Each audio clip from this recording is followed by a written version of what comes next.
मटार वर्षभरासाठी तुम्हाला फ्रेश असा खायचा असेल तर आजचा हा व्हिडिओ फक्त तुमच्यासाठी। एकदा हा मटार साठवून ठेवला की त्यापासून वर्षभरामध्ये तुम्ही केव्हाही मटर पनीर, मटर पुलाव, मटर कचोरी त्यापासून वेगवेगळे पदार्थ बनवू शकता। पण हा मटार साठवायचा कसा, त्याची प्रोसेस काय आहे, कशा पद्धतीने अगदी हिरवागार हा मटार वर्षभर तुम्ही साठवू शकता, या सर्व प्रश्नांची उत्तरं आजच्या या व्हिडिओमध्ये देणार आहे। त्यामुळे व्हिडिओ स्किप न करता शेवटपर्यंत नक्की बघा आणि आजचा व्हिडिओ आवडला असल्यास एक लाईक नक्की करायचे। नमस्कार, मी प्रियंकाच मराठी किचन मध्ये तुम्हा सर्वांचं मनापासून खूप स्वागत। थंबनेल वरून तुमच्या लक्षात आलंच असेल की आज व्हिडिओमध्ये आपण कुठलीही रेसिपी बघणार नाही, तर आज आपण अगदी फ्रेश असा मटार वर्षभर कसा साठवायचा ते स्टेप बाय स्टेप बघणार आहोत। सुरू करूया। तर यासाठी लागणारा मटार मी फ्रीजमध्ये 4 दिवसापूर्वी सोलून व्यवस्थित ठेवला होता, त्यामुळे यामध्ये थोडासा बर्फ झालेला आहे, म्हणून तो मी अगोदर बाहेर काढून घेतलेला आहे। आपली पूर्ण प्रोसेस होईपर्यंत तो थोडासा रूम टेम्परेचरला येईल। तर सुरुवातीला गॅसवर इथे मी मोठं पातेलं ठेवलेलं आहे। जास्त मटार असल्यामुळे मी मोठं पातेलं घेतलेलं आहे, कारण त्यामध्ये तो मटार अगदी व्यवस्थित उकळला गेला पाहिजे। तर यामध्ये आता आपण पाणी घालून घेऊया। तर इथे मी 10 लिटर पाणी घेतलेलं आहे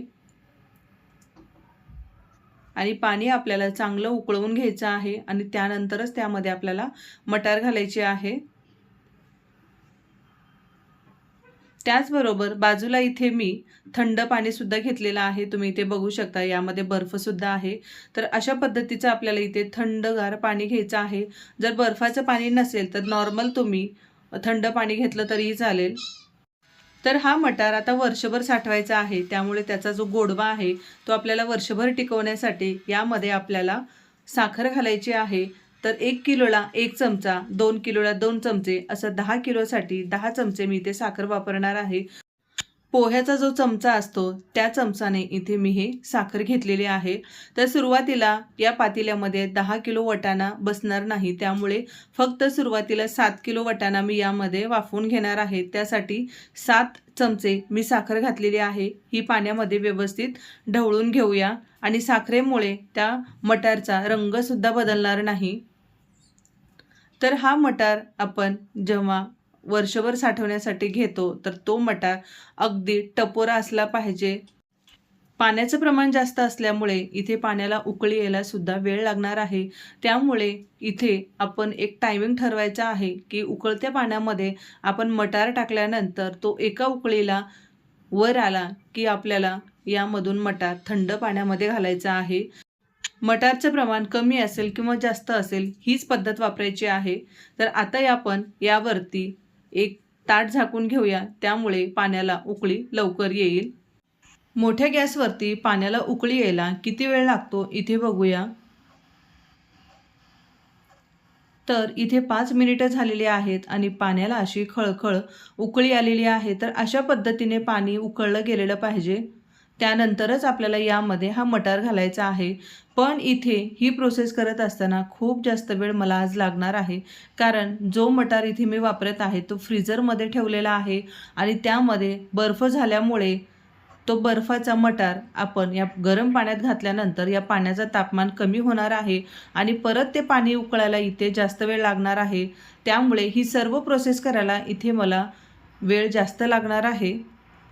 पण हा मटार तुम्ही फ्रेश आणल्यानंतर लगेच जर हा फ्रोझन मटार बनवायला घेतला तर तुम्हाला खूप कमी वेळात हा फ्रोझन मटार तुम्ही बनवून ठेवू शकता।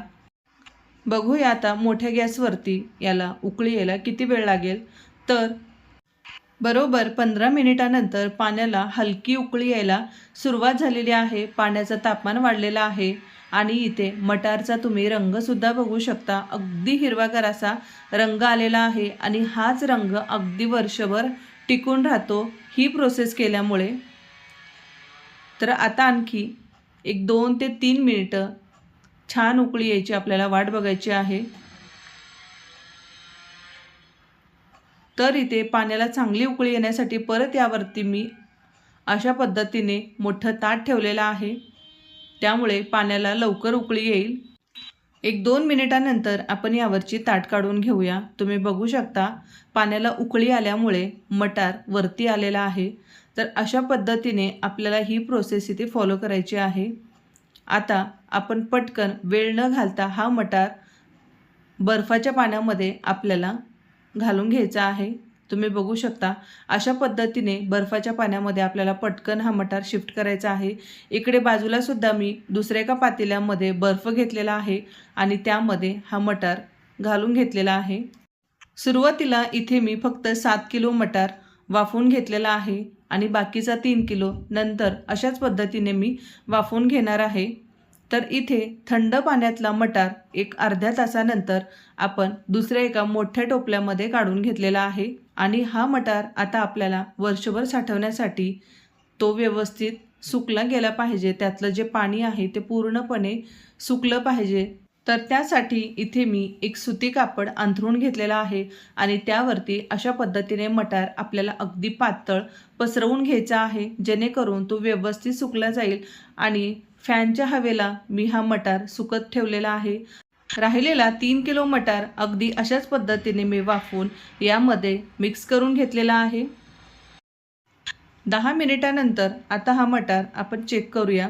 तर इथं 10 मिनिटं झालेली आहेत आणि मटार अगदी व्यवस्थित सुकलेला आहे। तर आता आपण हा मटार एका मोठ्या बाउलमध्ये काढून घेऊया, जेणेकरून तो आपल्याला हवाबंद डब्यामध्ये किंवा झिपलॉक पाऊचमध्ये व्यवस्थित स्टोअर करता येईल। तर तुम्ही इथे बघू शकता मटार अगदी फ्रेश दिसत आहे। अशा पद्धतीने तो सुकल्यानंतर एका मोठ्या टोपल्यामध्ये मी तो काढून घेतलेला आहे। मटार न वाफवता जर तुम्हाला ठेवायचा असेल तर तो तुम्ही फक्त 15 दिवस ठेवू शकता। 15 दिवसानंतर मटारचा रंग असा होतो आणि चवीमध्ये सुद्धा बदल येतो, हलका कडवटपणा येतो। त्यामुळे 15 दिवसापेक्षा जास्त ते मटार फ्रीजरमध्ये सुद्धा राहू शकणार नाही। त्यामुळे तुम्हाला इथे ही पद्धत फॉलो करायची आहे की ज्यामुळे मटार हा वर्षभर अगदी फ्रेश राहतो। हा मटार साठवण्यासाठी इथे मी Amazonवरून झिपलॉक पाऊच ऑर्डर केलेले आहेत। क्वालिटी खूप छान आहे। त्याचबरोबर या बॅगवरती तुम्ही इथे कोपऱ्यामध्ये बघू शकता यामध्ये किती किलो मटार तुम्ही ठेवलेला आहे ते सुद्धा इथे तुम्ही लिहू शकता। आता या पाऊचमध्ये आपण मटार भरून घेऊया। तुम्ही व्हिडिओमध्ये बघू शकता वाफवून घेतल्यानंतर सुद्धा या मटारचा रंग बदललेला नाही, अगदी वर्षभर असाच हिरवागार हा मटार राहतो।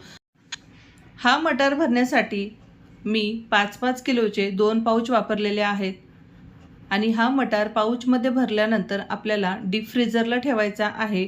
आणि ज्या वेळेस तुम्ही यापासून कुठलीही रेसिपी बनवत असाल, कुठलाही पदार्थ बनवत असाल तर त्या अगोदर तुम्हाला तो 10 मिनिटं बाहेर काढा। अशा पद्धतीने आपण या 5-5 किलोच्या 2 झिपलॉक बॅगा पॅक करून घेतलेल्या आहेत। या ठिकाणी माझ्या फ्रीजची एक बाजू जी आहे ती फ्रीजर आहे आणि दुसरी बाजू जी आहे ती फ्रीज आहे। तर आपण या ठिकाणी जी फ्रीजरची बाजू आहे ज्यामध्ये बर्फ तयार होतो त्या ठिकाणी आपण हा मटार ठेवून देऊया। तर या झिपलॉकच्या बॅगा आपण फ्रीजरमध्ये ठेवून देऊया।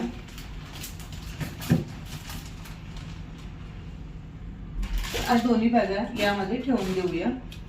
आता वर्षभर तुम्ही हा मटार व्यवस्थित वापरू शकता। तर आजचा हा व्हिडिओ आवडला असल्यास एक लाईक नक्की करा। त्याचबरोबर चॅनलला नवीन असाल तर सबस्क्राईब करायला विसरू नका। परत भेटूया अशाच एका नवीन रेसिपी सोबत। धन्यवाद।